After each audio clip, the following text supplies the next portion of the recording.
The Corpse Collector. Ghost in the Void. Part 1. Still alive. The core pulsed faintly within its containment chamber, locked inside the heart of the void. Afterlife, Unit 6-3, sat across from it in the ship's medbay, arms folded, helmet off, a rare show of vulnerability crossing his face.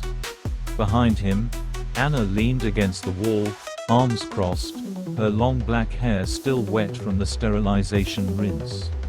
She looked like she hadn't quite landed yet, like her body had returned from Bar 4, but some part of her still lingered in the shadows she'd walked through. Her eyes flicked to the core, but it wasn't fear on her face, it was curiosity, and perhaps something softer when she looked at Afterlife. He looked at her then, just briefly, not a long look, but one that held weight. Then his gaze returned to the dim, humming floor. There was a long silence. The kind that should have felt awkward, but didn't. After everything on Bar 4, they'd already survived something more intimate than conversation, fear, desperation, near death. And something had shifted between them in the aftermath. "You always like this?" she asked. Broody, dramatic, vaguely haunted. A corner of his mouth almost twitched upward. "You always this direct?" "Only when I'm trying to get someone to loosen up. Or when I like them." He looked at her again. Really looked at her this time. There was still the trace of darkness under her eyes, the remnants of a soul that had passed too close to something otherworldly. But her smile, that was genuine. "You don't know me," he said quietly. "I know enough," she replied. "You're stubborn, loyal, stupidly brave. You came back to get me. You remembered me." "I know enough. Well, I'm currently emotionally unavailable. I figured I'd find out for myself." He shook his head, eyes narrowing just slightly. "I'm not good at this." "Good at what?" "This. Talking. People." "I noticed," she said, smiling. "But I'm patient." He sighed and leaned back in his chair, arms still crossed. But something in him had softened, just a little. "You don't have to stay on this ship," he said. "After what happened, I want to," she interrupted. "I'm not afraid of you. Or the core. Or what we saw." He looked down. "You should be." She reached out and placed her hand lightly on his forearm. "I'm not." And for a moment, they just sat there. No alarms. No emergencies. Just two people, survivors, trying to figure out what came next. In the soft, dim glow of the medbay, it felt, for just a heartbeat, like peace. "Well, I guess I'd better go let the department know that I have someone coming with me on the next mission," said Afterlife, getting up. "Do I come with you?" "Sure. But first let me show you to your room." Anna sat beside Afterlife at the Void's console. She now wore a grey Corpse Collector suit with a temporary badge that read, Unit 6-3 Bravo. Her boots were new, her gloves oversized, and the smile on her face too genuine for the ship's grim interior. "Does Bravo mean I'm your sidekick or your equal?" she asked. Afterlife, not looking up from the mission details, replied dryly, "Temporary license." "You're not official yet." That didn't answer my question. No, it didn't. She leaned back in the chair, staring at the console map of their destination. A quiet moment passed before she said, "You know, I've never done anything like this." Afterlife raised an eyebrow. "It's a job. You'll get the hang of it." "I know you explained what I'm supposed to be doing. Doesn't mean I know what I'm doing." He paused the scrolling interface and looked at her. "And when you start doing the job you still won't. That's why you're under me." "Under you? Huh," she said with a grin. He blinked slowly. "Hierarchy. Not, I know," she said, teasing. "You're such an easy target. I'm not used to this." "What? Banter?" He glanced away. "Partnership." Anna softened at that. She shifted forward, elbows resting on her knees. "Then we figure it out. Together." Their eyes met across the console. Afterlife said nothing, but when he returned to the mission data, his hand brushed hers. Just slightly. And he didn't pull away. Later, in the ship's equipment bay, Anna stood in front of an open locker, staring at the neatly arranged gear inside. She reached for the exosuit's chest plate, its reinforced alloy gleaming under the sterile lights. "This is heavier than it looks," she muttered. Afterlife was behind her, double-checking the weapon crate. "Get used to it. Everything in this job is heavier than it looks." She grunted as she pulled the suit from the rack. "You going to explain how this works, or just let me guess?" "It syncs with your biosigns. Trauma monitoring, auto-seal against breaches. Boosts your strength and speed by 40%. It'll feel clunky at first. That means it's working. And the weapons? Kinetic sidearm, M-pulse rifle, blade if things get personal." She turned toward the weapons case and lifted the rifle. "It's heavier than I expected." He nodded. "That's a theme." Anna turned toward him, suiting up piece by piece. "So, corpse collectors, you still haven't told me what exactly we do." Afterlife adjusted the magnetic seal on her shoulder plate. "We find the dead. Soldiers, scientists, GPF, freelancers. Anyone the department has a claim on. Most ops are simple. Go in, ID the body, tag it, ship it to processing. No fighting. Sometimes. Corpses attract attention. Looters, rogue AI, worse. And what about the people who hire us? Usually next of kin, sometimes governments, sometimes people who want someone found before a secret gets out." She gave a low whistle. "Grim work. Necessary." She leaned against the locker, now fully suited. "So that's it, we just go in, collect the dead, and move on." Afterlife handed her the helmet. "If you're lucky." Anna slipped it under her arm and tilted her head at him. "And if I'm not, you learn to run. Or you don't." Behind them, a low chirp sounded from the console. A new voice crackled to life in Anna's helmet. "Hello, is this thing live?" Anna blinked. "What the?" Afterlife smirked faintly. "Your AI companion just came online. Default config. I have a companion." The voice continued. "Name's Chaos. Yeah, I didn't pick it. But I'm told I'm quirky. You must be Anna. I'm here to help you not die." Anna raised an eyebrow. "That's comforting." Chaos replied, "I'm charming too. Wait till you hear my thoughts on protocol." Afterlife turned away, opening the bay doors. "Welcome to the job, Bravo." Anna gave a quiet exhale and slipped on her helmet. The suit hissed shut, HUD flickering online. Chaos gave a little hum of approval. "I've got a feeling this is going to be a weird first mission," Anna said. "You've got no idea," Afterlife muttered. The Void's holosuite chamber hummed to life as the grid walls assembled around them. Afterlife stood in the center, arms folded, while Anna shifted in her suit, already sweating under the weight of it. Overhead, Ram's voice broke through the silence, dripping with digitized sarcasm. "Oh joy, a training request. From you, no less." Afterlife didn't look up. "Run the standard corpse recovery simulation. Tag and extract. Include AI comms." Ram sighed audibly, "Somehow. Your wish is my eternal burden." Anna tilted her head. "It always like that. Ram hates me." Ram chimed in immediately. "Correction. I despise him. With every synthetic thread of my operating core." "See," Afterlife muttered. "Harmony." Afterlife's AI companion spoke calmly in contrast. "Simulation initializing. Anna, please verify your HUD overlay." "Chaos, confirm pairing." Chaos blipped. "She's good to go. She's just nervous." "I am not," Anna grumbled. The training zone shifted into a decrepit lab station filled with flickering lights and overturned furniture. The smell of scorched wires and old blood hung in the virtual air. A corpse lay against the far wall, half in uniform, half charred beyond recognition. "Step 1, Chaos instructed. Establish ID."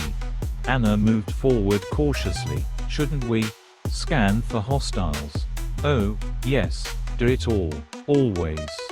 She raised her weapon, then scanned the body. Her HUD pinged.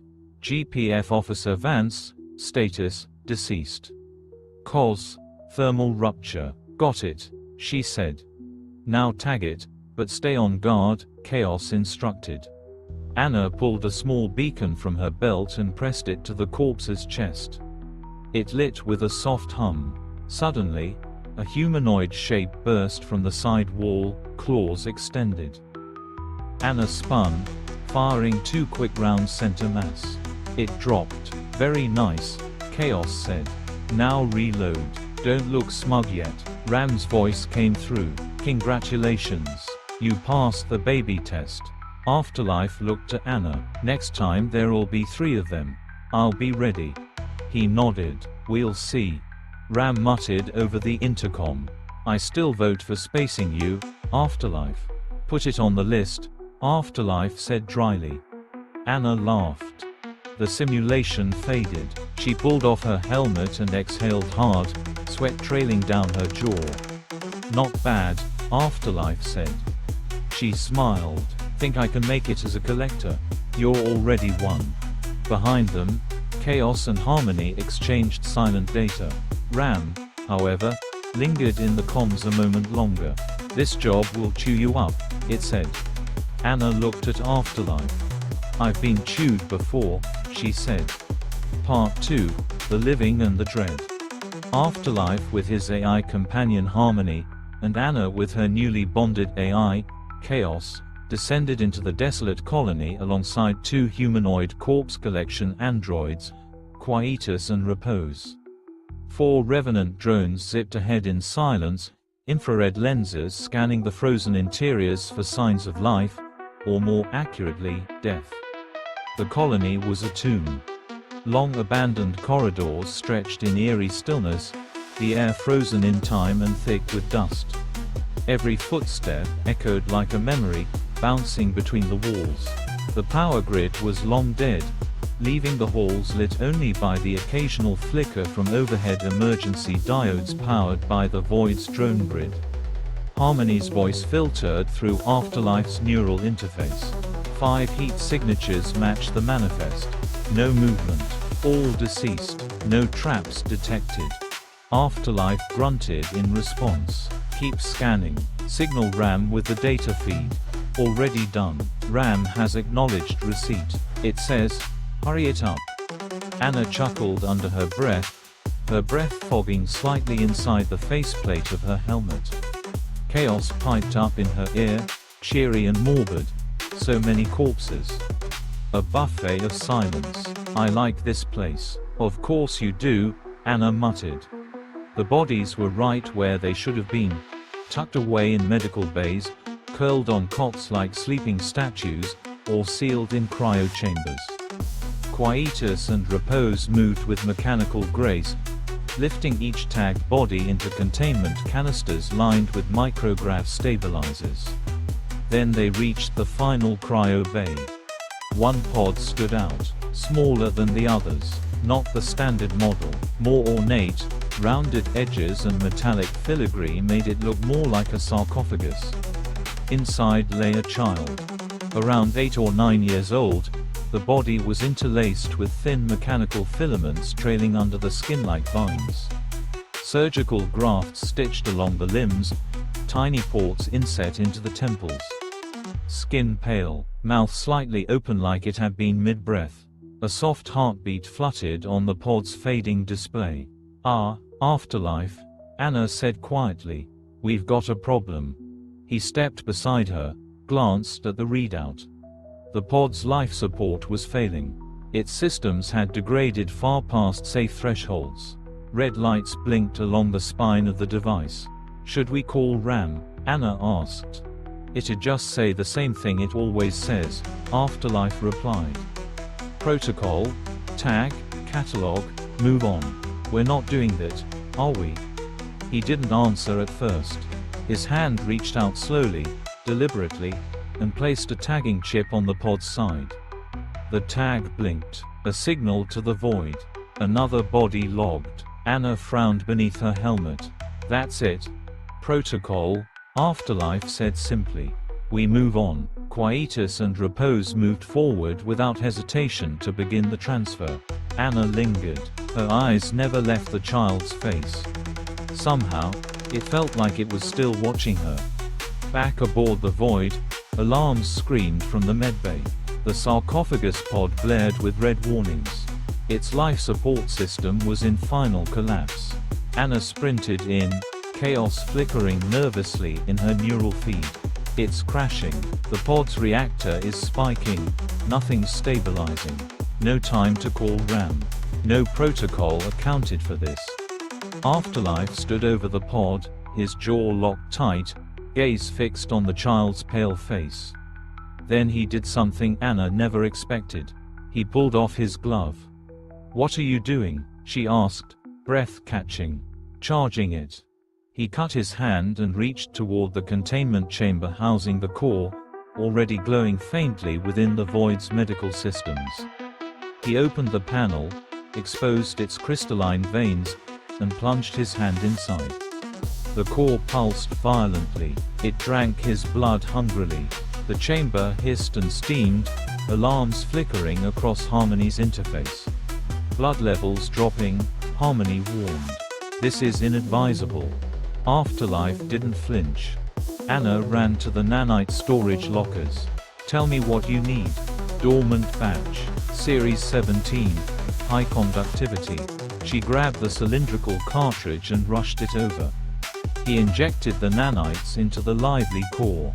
He then injected those charged nanites directly into the feeding port sarcophagus pod. The moment they entered, the reaction was instantaneous and catastrophic. The pod buckled inward. The child's body thrashed once. Then it liquefied. A pool of steaming flesh and synthetic goop splashed against the inside of the sarcophagus. The vitals flatlined. The pod's inner walls dripped with residue. Anna gasped, stumbling back. Afterlife didn't move. His hands still hovered over the console. Harmony fell silent. The monitors blinked a final time, then went dark. They stood there in silence, the stench of ozone and vaporized coolant filling the air. "I thought," Anna began. "We tried," Afterlife said quietly. "That's all we could do." He closed the pod. They left the room together, the doors hissing shut behind them. Unseen, behind sealed glass and flickering systems, the melted mass began to twitch. They sat together in the mess hall afterward, not touching their food. The hum of the Void's reactor was the only sound. Anna looked over at Afterlife, her voice barely above a whisper. "You did the same thing for me, didn't you? With the core?" Afterlife gave a faint nod. "Yeah, how? How did you know what to do?" He didn't answer at first. "Then, I didn't, not completely." She frowned. "Then why do it?" He leaned back in his chair, rubbing his hand absent-mindedly where the core had drank from him. "Because the collector told me it could save you. He said it was powerful, too powerful. He never wanted that kind of power, so he never used it himself." Anna blinked. "The collector had the core?" Afterlife nodded. "He got it from a prophet. One of the One God's followers. He said the core came with a cost. If I used it, I'd be bonded to it. Permanently. To be honest, I still don't know what that means. And you still did it." "I didn't have another option. You were dying." Anna stared at him, the weight of his decisions sinking into her. "You risked everything, just to save me." He didn't respond. He didn't need to. She reached over and touched his arm, the gesture soft, grateful, human. "I'm not sorry you did." He looked at her then, and for a moment, there was nothing else between them but quiet understanding and the echo of something deeper growing. That night, the Void pulsed with quiet hums and low mechanical murmurs. Lights flickered. Deep in the corridors, alarms began to blare, proximity triggers, motion sensors, power drains in sealed compartments. Something was moving through the ship. Afterlife rolled out of his bunk fully armed. Anna met him in the corridor, already suited up. Their AI companions, Harmony and Chaos, glowed silently in the corner of their HUDs. The ship's sensors are bouncing all over the place, Harmony reported. Recommend full lockdown protocol. Something's here, Anna said, eyes sharp. Something wrong. Ram, tell me what's going on, said Afterlife impatiently. Ram, there was nothing, but silence. They made their way to the morgue. Quietus and Repose, the android collection units, stood motionless in standby near the sealed stasis chambers. The bodies were still there. Every single one accounted for. No breaches, Afterlife muttered. No missing cargo. Then why do I feel like we're being watched? Anna asked. The lights above flickered, then dimmed. Chaos whispered into Anna's audio feed. There's something, an anomaly in the AI pathways. It's coming from the signal cut.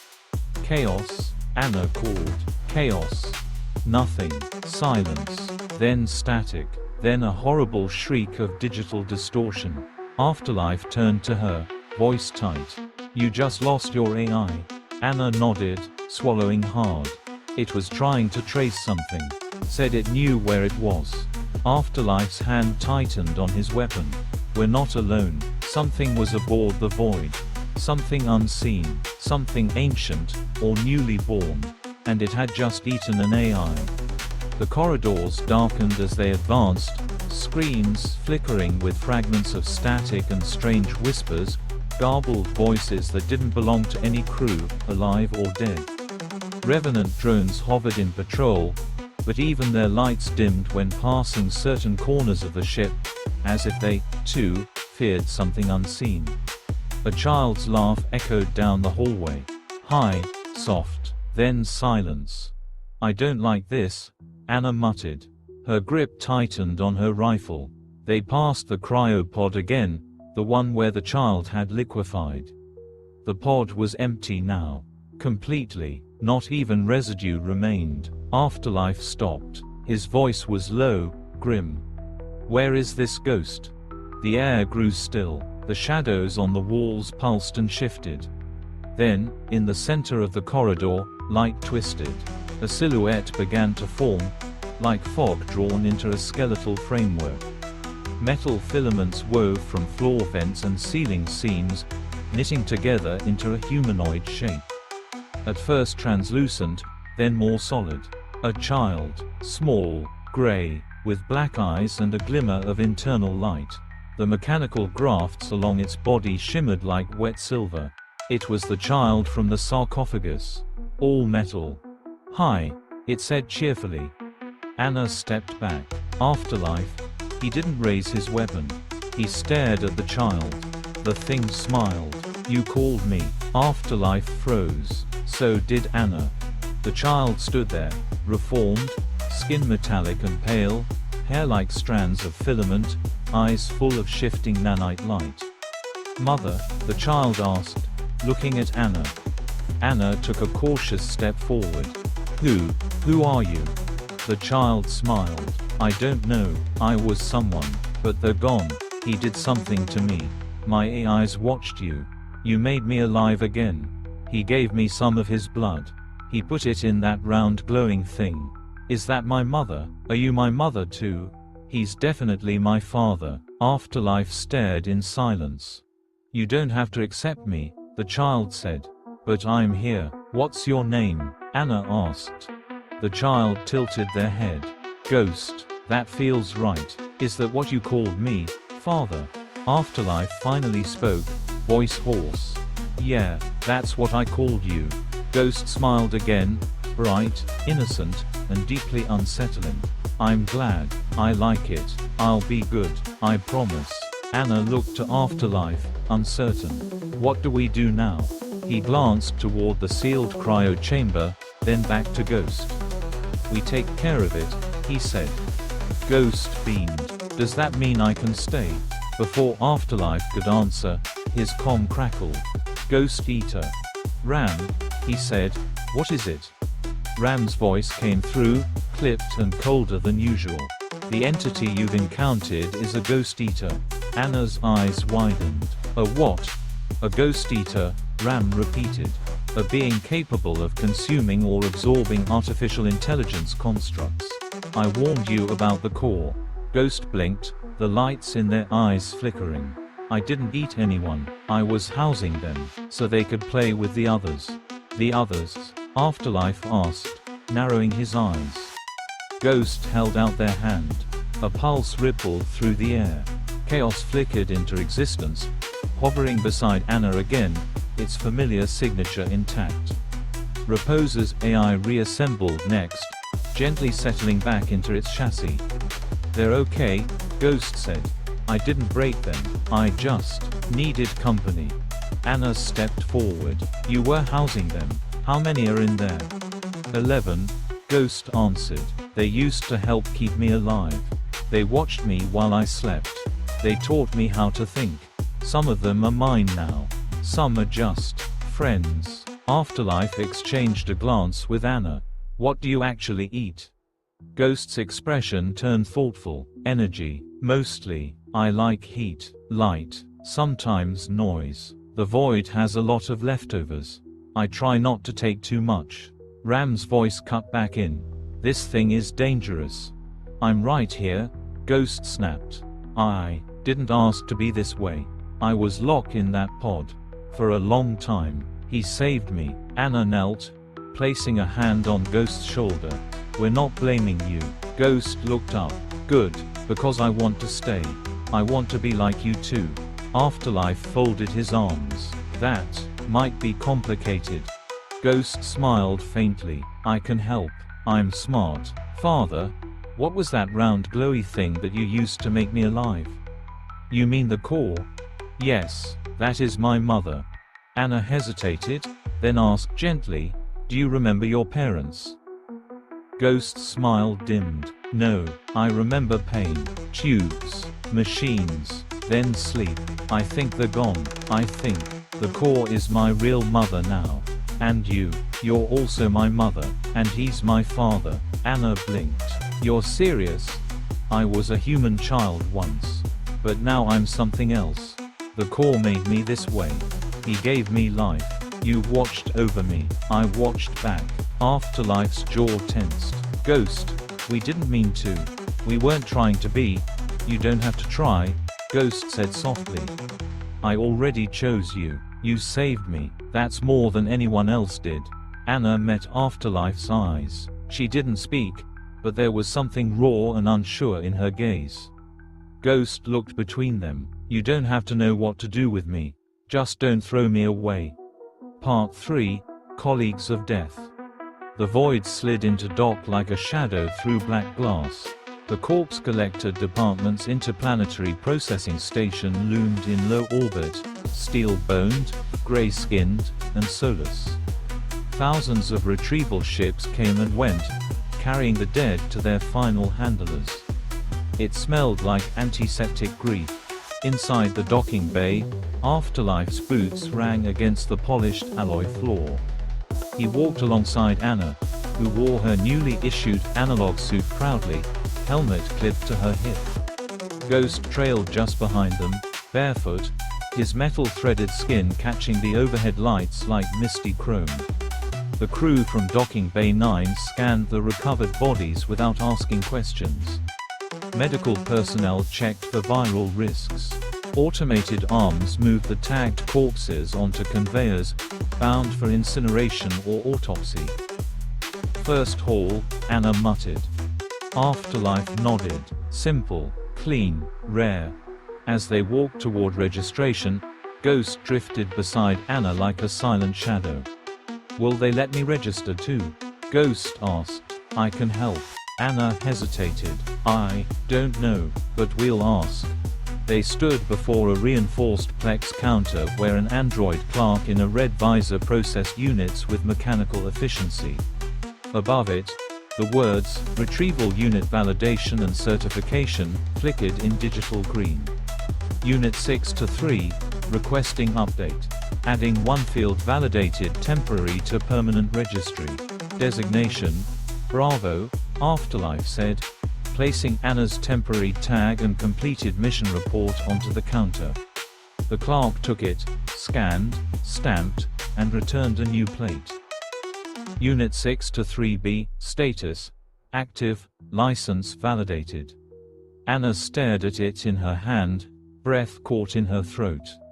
I'm official, you survived your first mission, Afterlife said, allowing himself the faintest grin.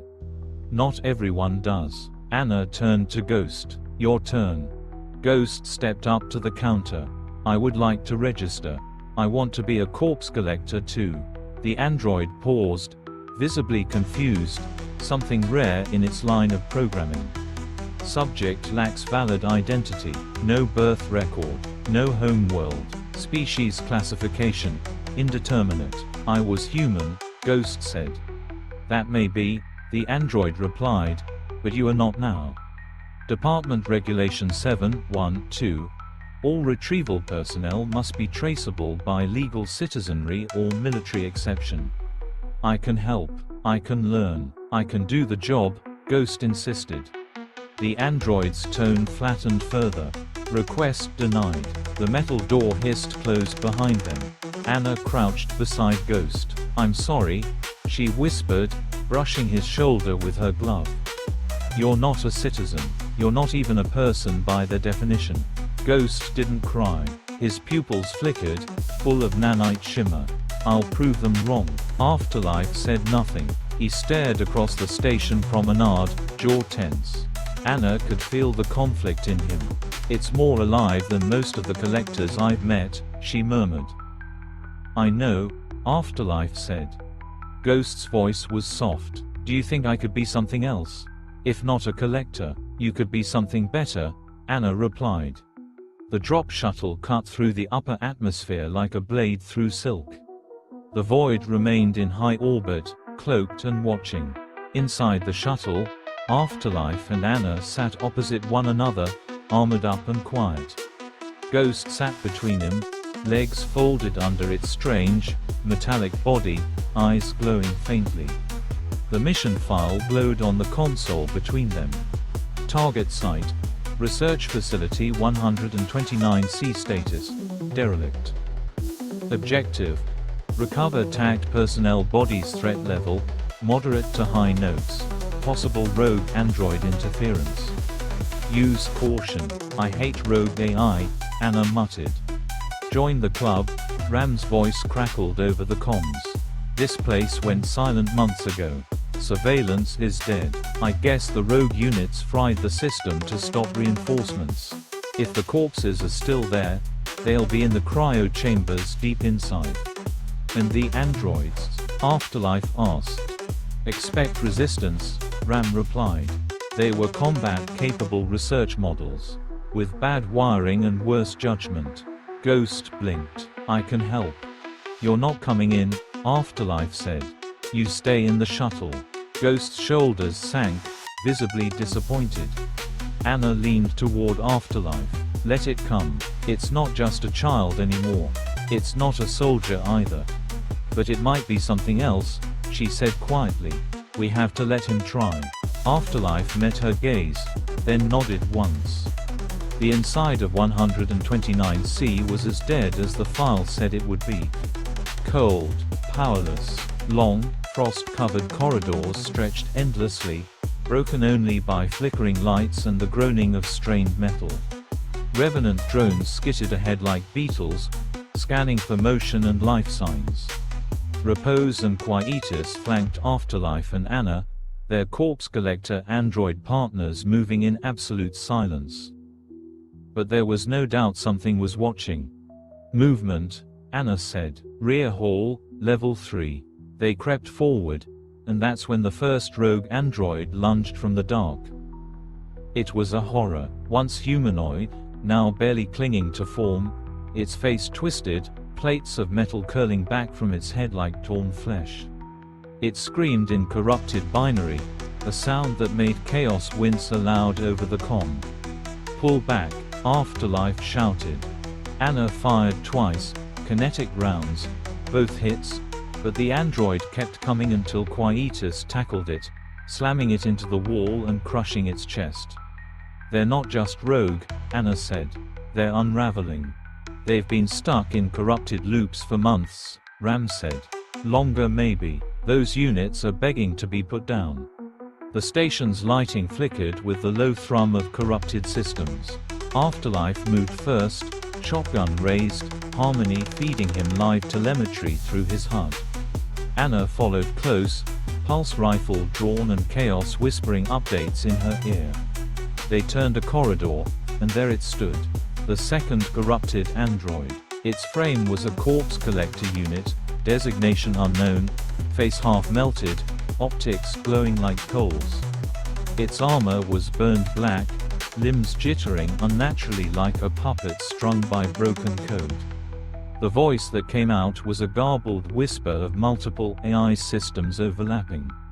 Trespassers, leave your skin behind. We will repurpose it. Afterlife didn't hesitate. Engage. Repose moved like a statue brought to life, intercepting the android mid-charge. Its sleek matte body grappled the corrupted unit, redirecting its momentum into the wall with a brutal crash. Sparks showered. Quietus stepped in next, twin cleavers drawn, slicing down with machine precision. Anna ducked behind a console, rifle barking as she provided covering fire. Harmony marked secondary heat signatures converging, more corrupts inbound. We've got 4 more coming in from the east corridor, Harmony relayed. Understood, Afterlife said, calm and cold. Ghost peeked out from behind a bulkhead further back, its feet not quite touching the ground. I can help. No, Afterlife snapped. You stay hidden. You're too valuable. If they sense you, they'll swarm. But that's an order, Ghost. It looked uncertain, but nodded, slipping back into the wall's recesses. Just before it vanished, Anna turned toward it. Stay safe, we'll come back. As they moved deeper into the facility, it became clear this wasn't some isolated malfunction. This was a hive of bad code. Androids twisted by deranged directives, eyes vacant, yet full of violence.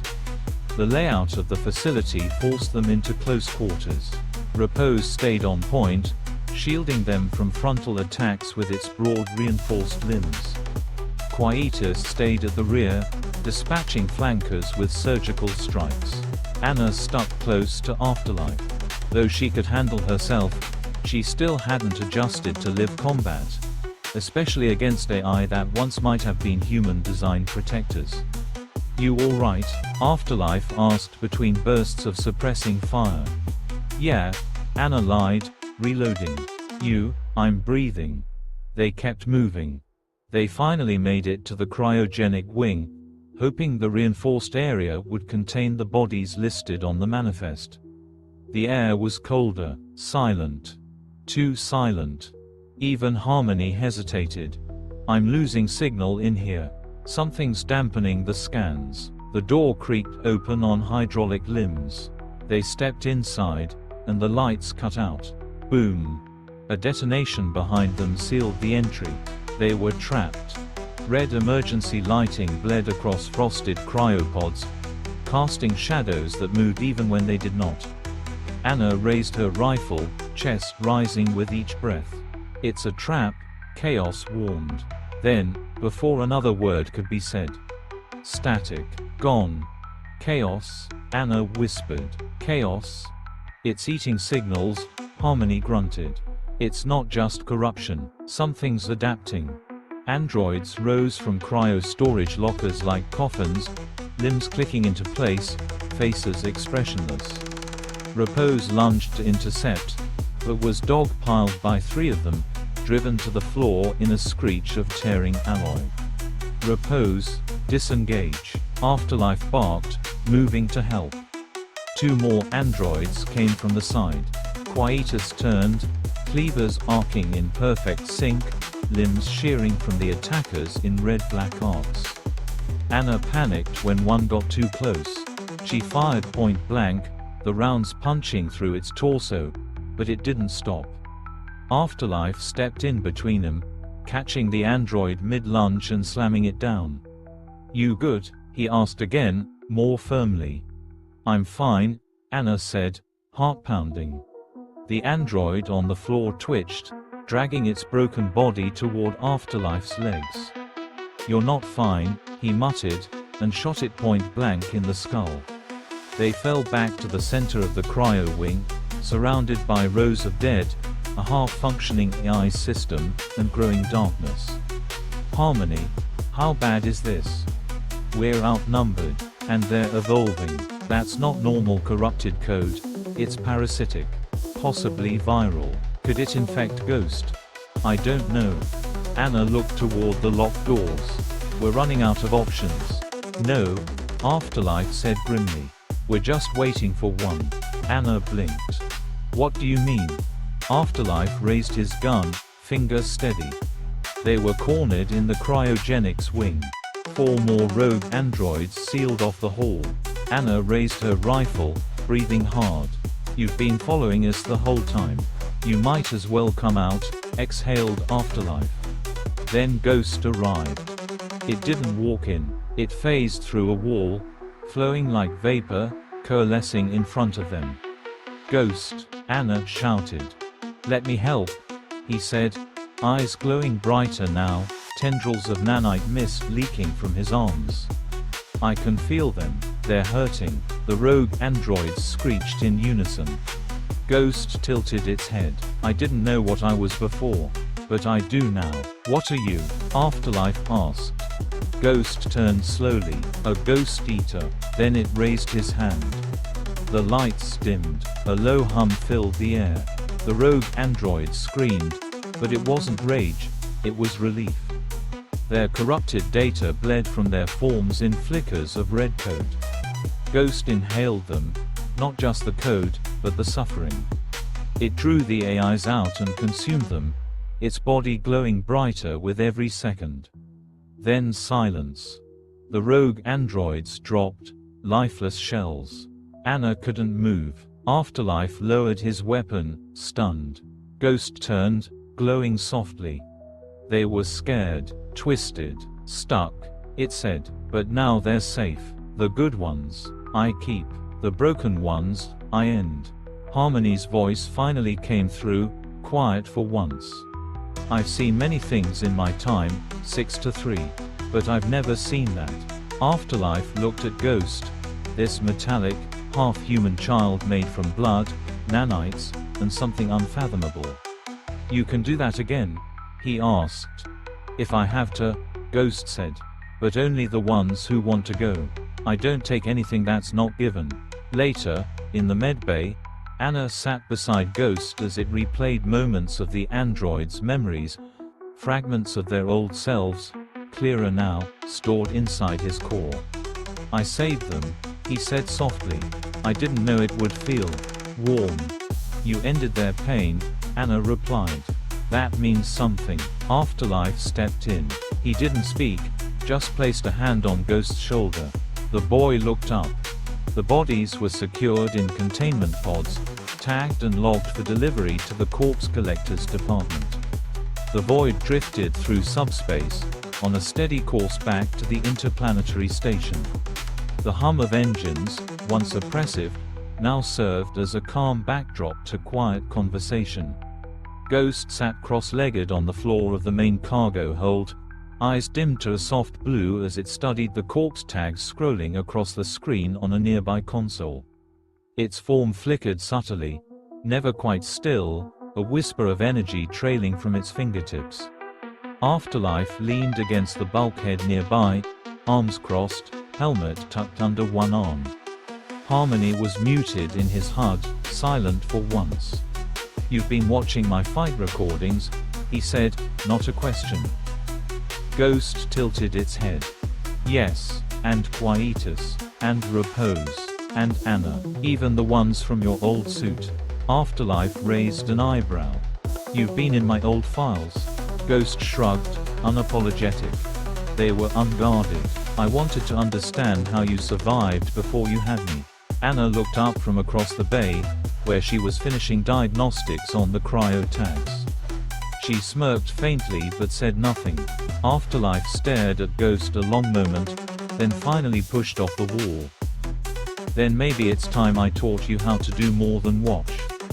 Ghost's glow pulsed slightly. You mean, fight? I mean train, Afterlife said. Real combat's not just moves. It's instinct, timing, restraint. You've got the mind for it, but I want to see if the body can keep up. My body isn't like yours, Ghost replied. All the more reason to test it somewhere it can't break anything. He glanced upward. RAM, holodeck, load, close quarters combat protocol 6 Delta, full sparring sim. Adaptive AI. A groan came through the ship's comms, synthetic and sarcastic. Wonderful. Another lesson in ultra-violence for the family unit. Shall I prepare a coloring book for the aftermath? Just load the room, Afterlife muttered. The doors slid open with a hiss. The holodeck was stark, smooth metal with hexagonal panels and embedded holo projectors. As they stepped in, the space flickered and solidified into a ruined industrial structure, shadows long, floors dusty, perfect for training in both open and narrow spaces. Anna stayed just outside the threshold, arms crossed, watching with curiosity. Repose stood next to her like a silent sentinel, its damage from the previous mission not yet fully repaired. You'll observe, Afterlife said, stepping to the center. No powers, no tricks, just your limbs and your brain. Ghost blinked. No devouring, that's cheating, understood. The two faced each other. Ghost took a stance, something loosely inspired by Afterlife's archived footage. But it was awkward, too rigid. It mimicked form without knowing intent. Afterlife moved first, fast, low, a test strike meant to check Ghost's reaction speed.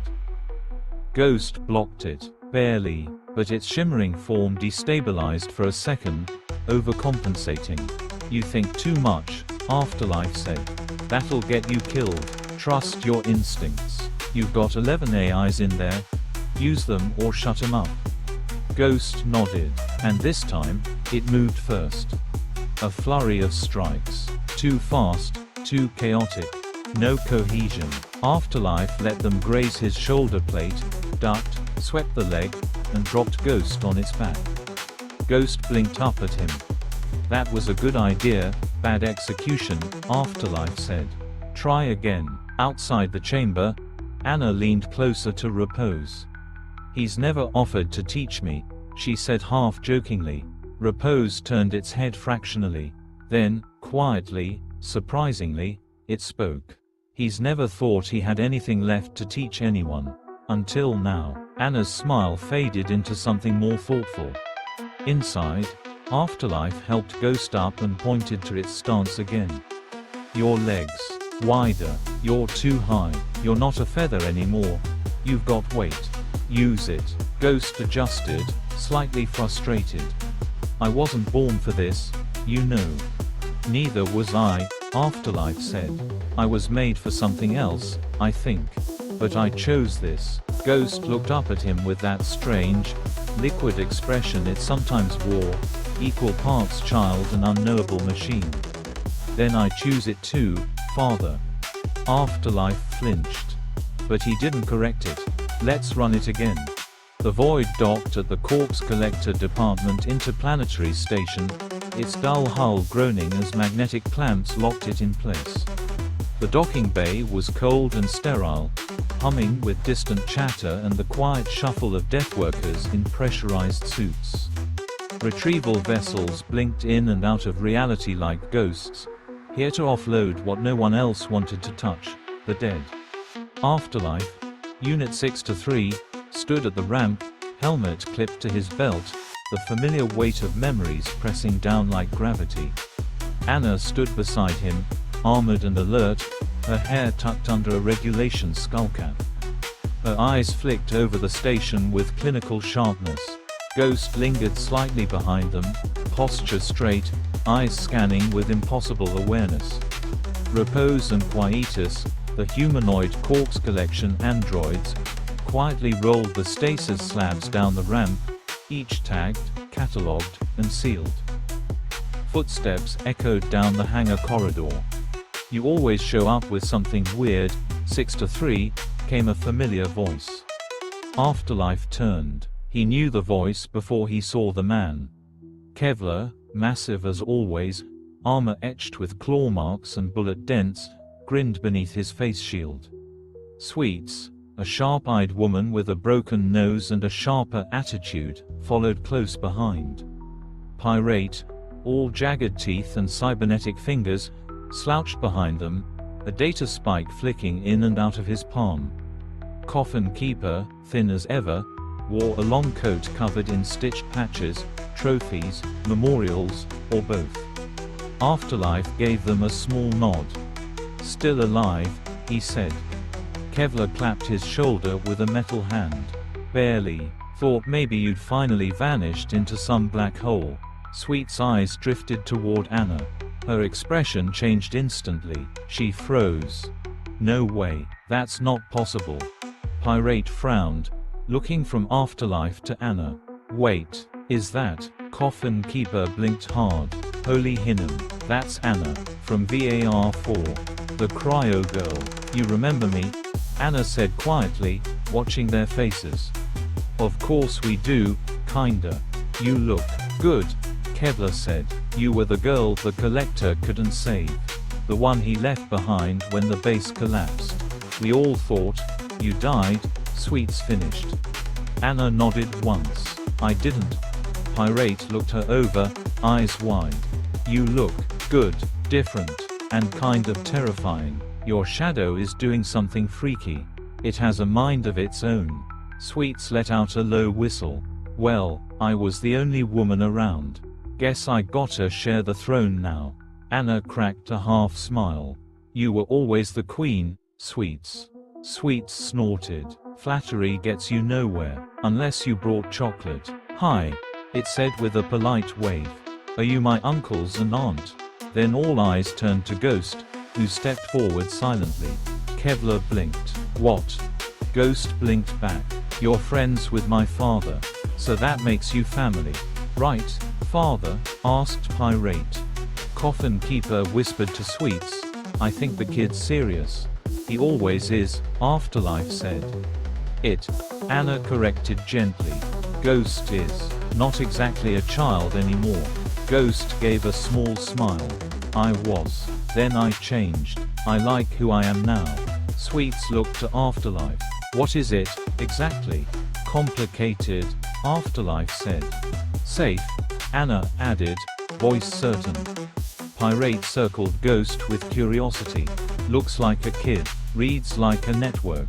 You sure it's not some kind of weapon?"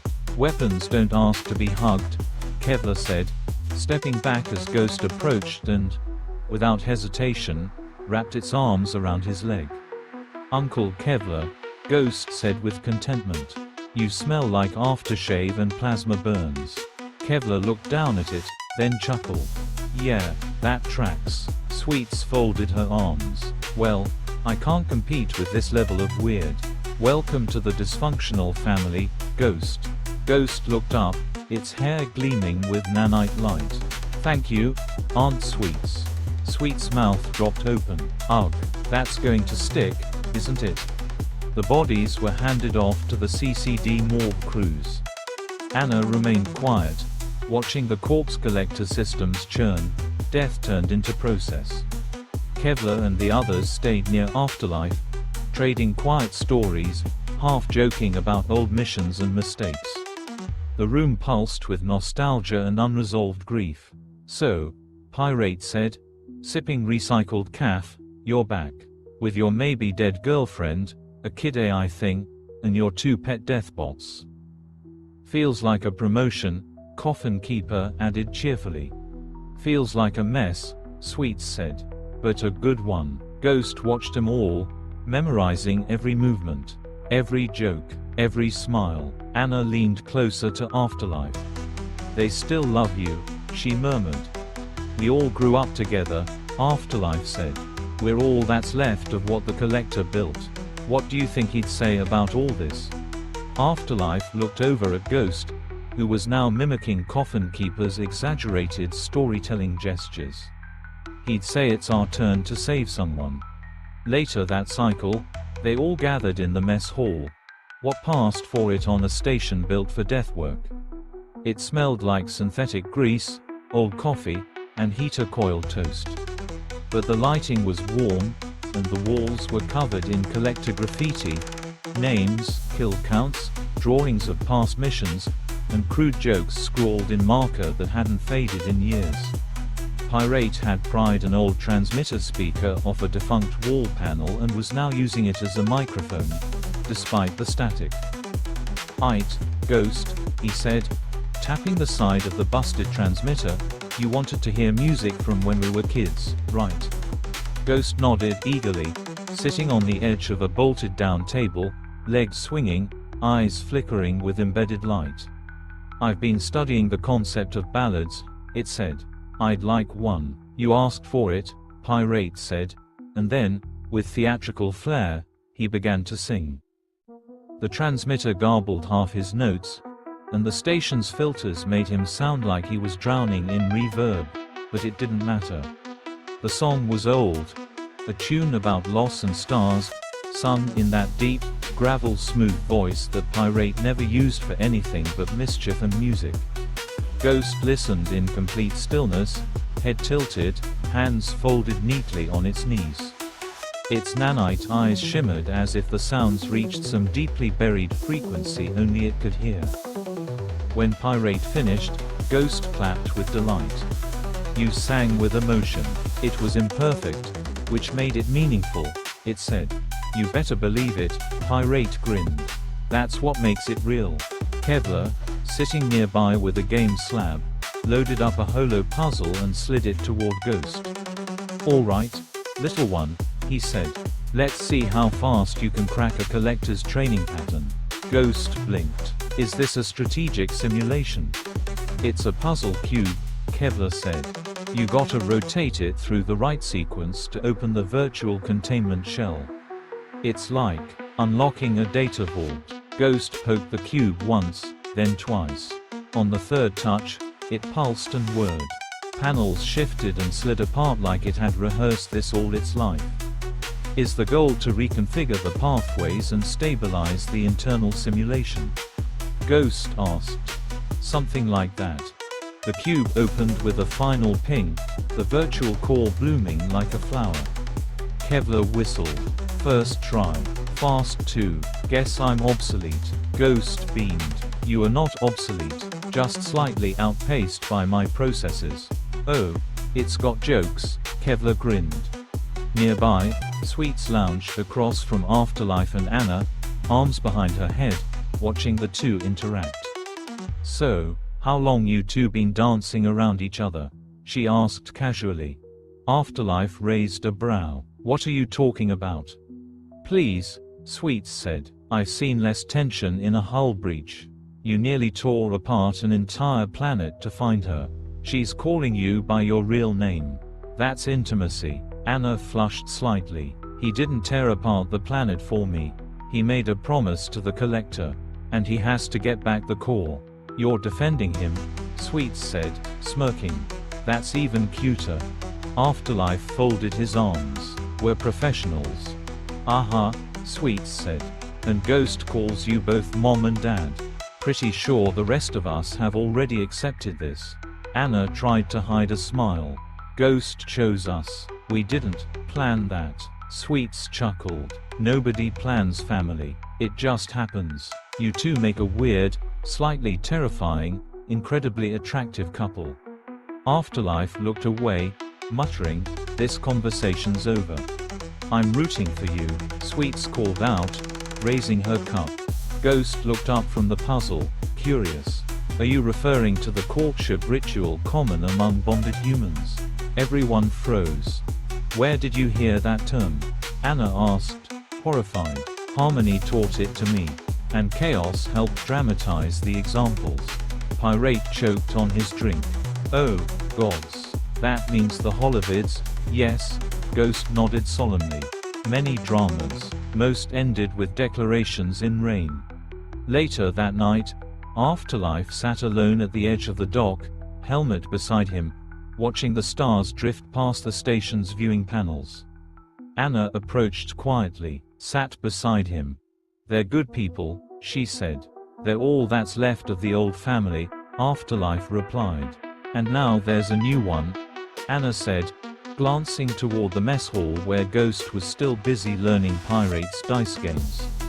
Afterlife nodded slowly. "Yeah, one we didn't see coming." She hesitated, then added, "But maybe the one we need."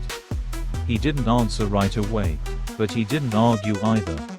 The longer they stayed docked at the CCD interplanetary station, the deeper Ghost embedded itself into the rhythm of the crew. Even the hardened veterans, born of ash and violence, found themselves drawn to the strange, soft-spoken being who called them auntie and uncle, who recited station protocol like lullabies and built miniature body tag drones out of scrap parts for fun. They were wary at first, of course they were. Ghost could eat AIs. Had eaten AIs. It was something none of them had ever even heard of before. The department didn't have a protocol for that. But the child, if it could still be called that, was polite. Curious. Kind. It never lied, never hid what it was. And in the end, that was what won him over. Kevlar let Ghost ride on his shoulders. Pirate installed a self-learning coding subroutine just to see if Ghost could break it. It did, in under 5 seconds. Sweet's hand sewed a core insignia patch and gave it to Ghost, despite the department's refusal to recognize it. "You're one of us," she told it. Patch or no patch. Ghost clutched the insignia to its chest. "I'll be a corpse collector one day. Like you."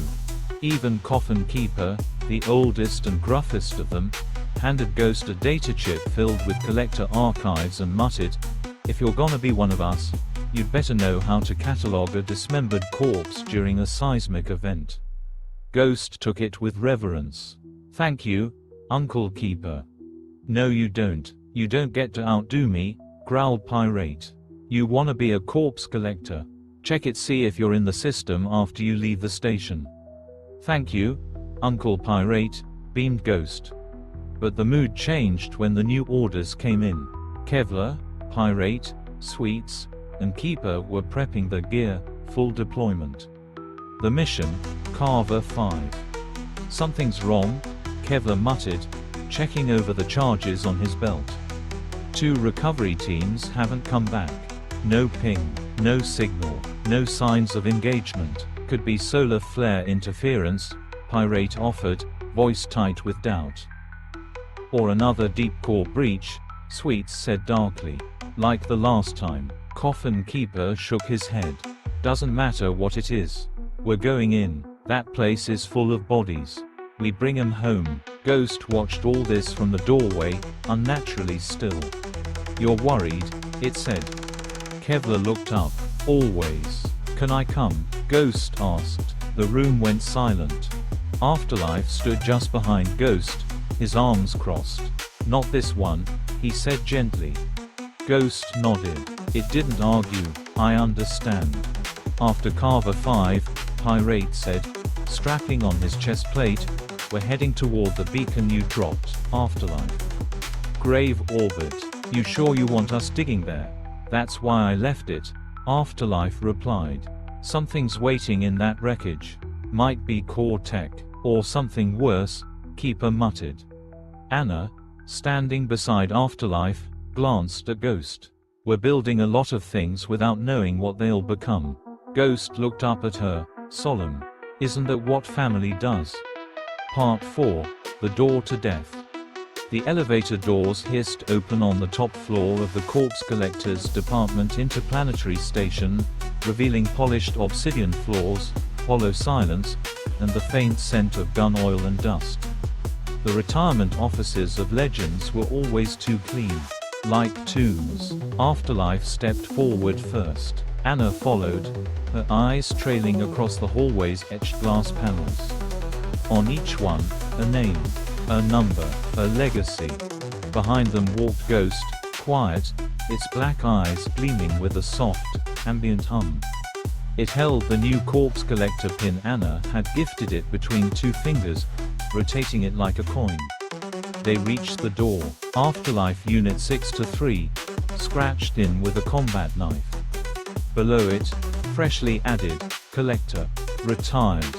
The door creaked open before they could knock. Inside, Serena Wade stood amid half-packed boxes and open crates, looking every bit the exhausted war machine-turned-administrator. She looked up from an old holopad, and froze. Anna stopped in the doorway. A beat passed. Serena blinked. "You're her." Anna offered a hand. Anna. From VAR4. The girl in cryo, Serena's eyes widened, stepping closer. "You're real. I was asleep for a long time. Then you woke up even prettier than the legends said." Serena smiled, taking her hand. "I'm Serena Wade, owner, retired retrieval, and now, I guess, a glorified janitor." Afterlife chuckled. "She doesn't do anything unless it ends in gunfire or sarcasm." "Bite me." 6-3, Serena shot back with a grin. Anna glanced past her, where a massive silhouette loomed in the shadows of the next room, broad-shouldered, unmoving. "Is that?" Before she could finish, the figure stepped forward, slow and deliberate. "The Collector, Unit 9-7. He didn't say a word. Instead, Quan, his ever-present AI companion, flickered into existence beside him, holographic, composed of layered cubes and flickering glyphs. He says, "She's taller than I expected. And also, you survived." "Good." Anna gave a respectful nod. "I wasn't alone," the Collector grunted. "He says, he kept his promise." Afterlife stepped forward, nodding. "The Core's with us now. And Anna's alive." The Collector exhaled heavily. He says, "Then I can finally rest." But he's lying. He'll never rest. Behind Anna, Ghost stepped forward. The moment it entered the room, the air changed. The Collector's hand moved to his sidearm. "Wait," Afterlife said calmly, stepping between them. He says, "What is that?" Ghost answered, unbothered, "I'm Ghost. Afterlife is my father. Anna is my mother." The Collector narrowed his eyes. He says, "That's not possible. And also, that's horrifying." Ghost's tone was light, even playful. "You gave the core to him, didn't you? That makes you my grandfather. And those are your daughters." It pointed at the two girls behind the Collector, Ellie, and Anna the enhanced child. Both blinked at Ghost. "You're adorable," Ellie whispered. "Its nanite structure is far more advanced than mine," Anna the enhanced child said clinically. "It learned that from analyzing our neural resonance signatures. That's how it deduced lineage logic." Ghost smiled, radiant with childlike joy. "I like them. Aunts, then." The Collector didn't respond immediately. Instead, he grunted again, one long, low sound. He says, "This is insane." And then, "Fine. And, as long as it doesn't eat anything important." Serena stepped forward beside him, arms folded. "So this is the little monster that's been giving Ram a headache." "Not on purpose," Ghost said politely. "He's smarter than most of my command staff," Quan added, almost fondly. Ghost turned toward the AI. "I like you. Want to live inside me?" "Please no," Quan replied instantly. Everyone laughed. Yes, even the Collector, in his own grudging way. Anna stood beside Afterlife and looked up at the massive man who had changed her fate long before she even woke. "Thank you," she said simply. The Collector reached forward, slowly, carefully, and placed a large, scarred hand gently on her shoulder. He says, "You were worth it." Ghost leaned into Afterlife's side, glowing eyes focused on the three strange women now linked to it by strange, cosmic lines of adoption. "We're a real family now, huh?" it asked quietly. Anna gave a small nod. Something like that. The sound of laughter bounced between steel walls. Three children, one fully human in shape but not in biology, one formerly human and now made of glinting nanites and shifting filaments, and one something between dream and algorithm, raced across the floor of the old training wing. Ghost, all pale light and blinking edges, hovered briefly above the ground before phasing through a wall and popping out the other side. Ellie shrieked with laughter and tried to chase it, while Anna the enhanced child barked out commands like a tiny tactician, flinging rubber-tipped combat rings at Ghost's feet. Behind the glass, Afterlife stood in silence, arms crossed, his reflection dull against the reinforced window. The Collector, towering and quiet, leaned against the opposite wall, arms folded, watching his daughters and whatever it was tumbling together across the old sparring mats. He says, "They're stronger than I expected," Quan translated, voice calm and without its usual sarcasm. "Yeah," Afterlife said. "I've never seen Anna smile like that." He says, "That one you call Ghost. It's dangerous." Afterlife nodded slowly. "I know. It could kill all of us if it wanted to. But it doesn't." He says, "Dangerous things don't always know what they want." There was a silence between them, the kind only forged in war and failures survived. Afterlife finally spoke. "What would you do?" The Collector grunted. He says, "Train them. Then, after a moment, if you're going to be stupid enough to have a family, at least make sure they can survive the storm." Afterlife almost smiled. "You think Anna and I are?" He says, "You've already chosen. You just haven't admitted it yet." Another moment of silence. "I didn't think she'd survive," Afterlife said, voice lower now. "I thought I'd wake her, and she'd be lost, or gone. The core brought her back." He says, "You finished what I couldn't. You did what I trained you for." Then quieter, "Thank you." Afterlife blinked, turning toward him. "That, from you?" The Collector didn't respond. He reached into his belt and pulled out a black holocube, old, scratched, and sealed with deep encryption. He tossed it across the gap.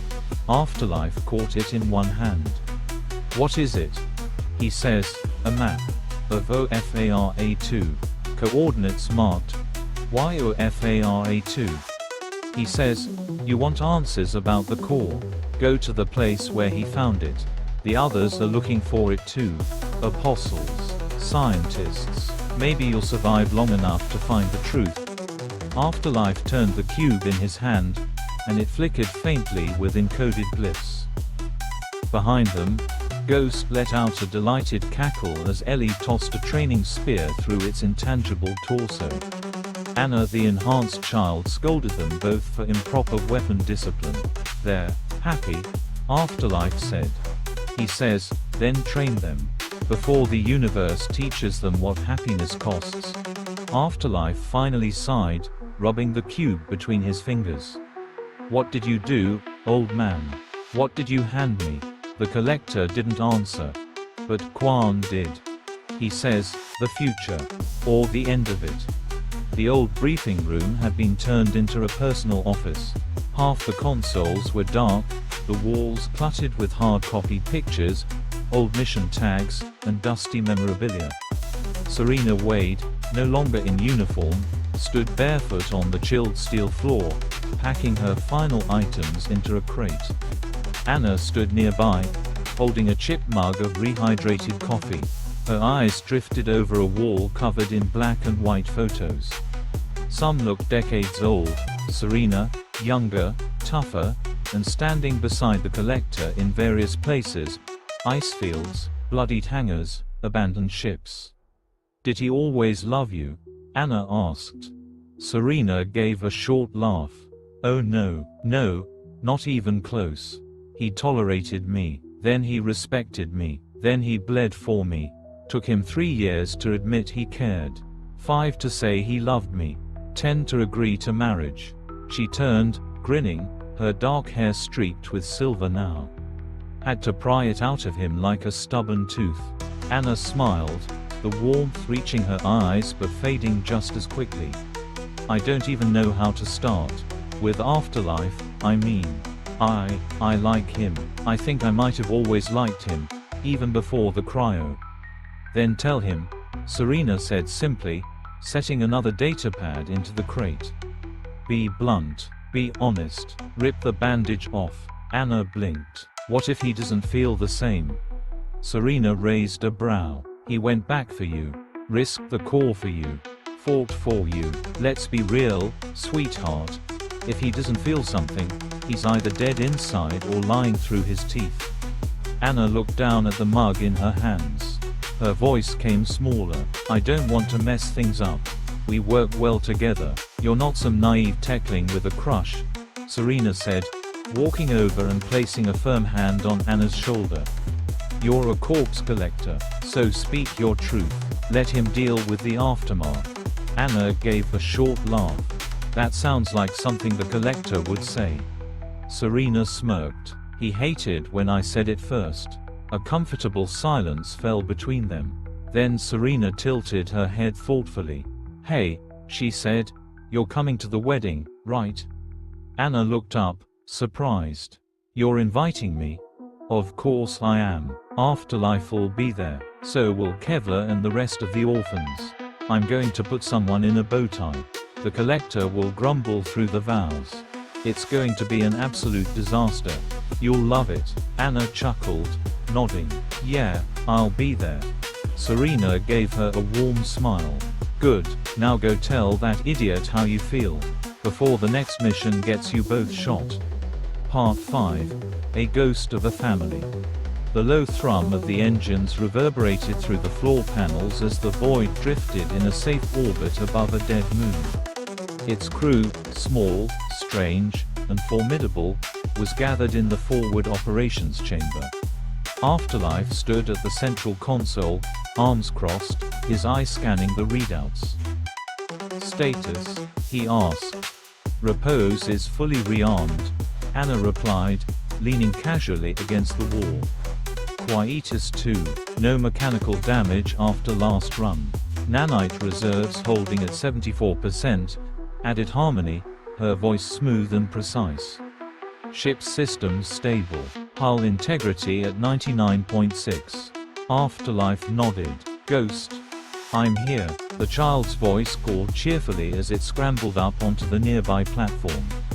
Check this out. With a flourish, Ghost held up a small holo badge, corpse collector emblem emblazoned on it.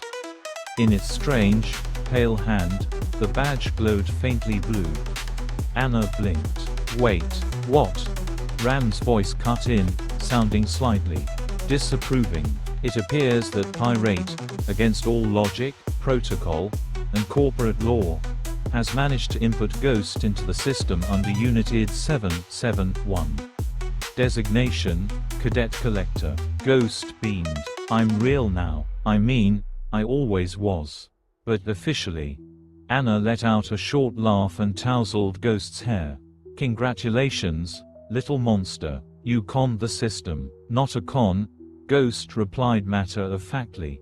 Pirate just bypassed the biometric security and rerouted an old collector profile that belonged to a meatball who got turned into soup by a reclamation mine. Charming, Ram muttered. Afterlife raised an eyebrow. We're going to get flagged for this. Ram agreed instantly. Several ethics flags. A likely investigation. Possibly a full audit. Anna leaned toward Ghost and whispered conspiratorially, totally worth it. Ghost nodded solemnly. I'll make you proud, mother. Afterlife sighed and turned back to the mission board. Ram. Next target. Ram paused longer than usual. No. Afterlife turned sharply. What? I said no. Ram repeated. You and your crew are, by Corpse Collector Department standards, overdue for a rest period. If I were capable of stress, I would be experiencing it. Ghost is new. Anna is inexperienced. You haven't slept properly in 4 days. Take a break. Ghost blinked. Ram is glitching. Should I eat it? No. Anna and Afterlife said at the same time. Afterlife narrowed his eye at the map, tapping his finger against the console. We rest when we're dead. You literally handle the dead, Ram replied, and even they get better schedules than you. Afterlife turned and looked at his crew. Anna was smiling, Ghost bouncing on its heels. The androids stood in their recharge alcoves, motionless but prepared. "Fine," he muttered. "We train." Anna groaned theatrically. "You're impossible." Ghost raised its hand. "Can I learn sword stuff?" Afterlife gave a small grin. "You can learn everything." Dim lights flickered above the grated metal floor, casting long shadows across the hull-plated walls. The hum of the void was ever present, an ambient heartbeat of a ship too old and too alive. Cargo containers had been cleared to make space. Afterlife stood in his usual black training gear, arms folded as he watched Anna warm up. Ghost had been sealed safely in the holodeck, running advanced combat sims against corrupted androids, monitored closely by RAM. It had objected to being babysat, but Afterlife insisted. Anna stretched, graceful even when bored. "You sure about this?" she asked, flexing her shoulders. "I haven't exactly sparred in years." "I'm sure," Afterlife replied. "You need to be able to fight like you think, unfairly." Creatively, he stepped forward. "Before we start, tell me about the shadows." Anna blinked. "What? You used them before. During that mission, you walked between places. You stalked me like a ghost." Anna hesitated, then nodded slowly. "It's instinctive. I don't know how to explain it. Like the shadows want to help. They pull me through space. It's cold, like swimming through oil and whispers. Can you use that in combat?" "I think so." "Then show me," he said, stepping into the circle drawn on the deck. "Hit me." Anna arched a brow. "You're serious?" Afterlife didn't answer. He lunged. Their first few exchanges were basic: strikes, feints, blocks. Afterlife was faster, more experienced, his body moving with surgical grace. Anna was quick, but he was faster. She landed a few strikes, but he always countered. Every time she thought she had an edge, he reminded her why he was called Afterlife. Until she vanished. One breath, there. The next, gone. A ripple passed through the air like ink bleeding into water. Afterlife turned too late. Anna emerged from his shadow behind him, wrapping her arm around his throat and forcing him to the ground in one fluid movement. They collapsed with a heavy thud. Anna straddled him, breathless, eyes wild with exhilaration. He looked up, smirking through the surprise. Impressive. Anna didn't move. Her heart pounded in her ears. Her voice, when it came, was quieter than expected. "I love you." Afterlife froze beneath her. The silence stretched. The hum of the void filled the gap, waiting with bated breath. Ghost peeked out from the bay opening, black eyes glinting. "Mother, are you going to do the ritual bonding with Father now?" Anna's eyes widened. Afterlife's expression broke into a rare, stunned laugh. "Ghost," Anna called, scrambling off Afterlife. Ghost padded closer, curious. "Did I interrupt? I can go back inside if you need to commence biological merging." "Ghost," Anna said again, face burning. Afterlife sat up, grinning. "Training's over." Ghost looked between them. "You're welcome."